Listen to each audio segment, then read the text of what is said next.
Hey everyone, in today's video I'll show you how to download and install the SHEIN app on your iPhone.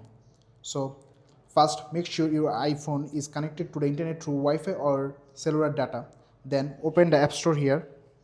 Then you can see the search bar, click on it and now search for the SHEIN app.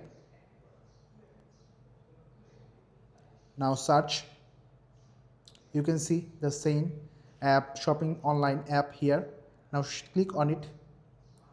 Now you can see the get button. Now click on it.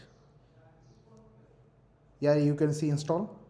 Clicking on install, it will ask for your app store password, and let's give our password here. I've given my password, so let's sign in.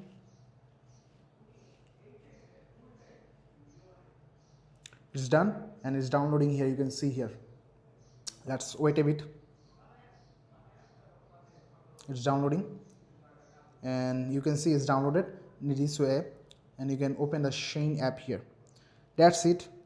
Now you can start using the SHEIN app, and hope this video helped. If it did, please like and subscribe for more tips and tricks for your iPhone. See you next time.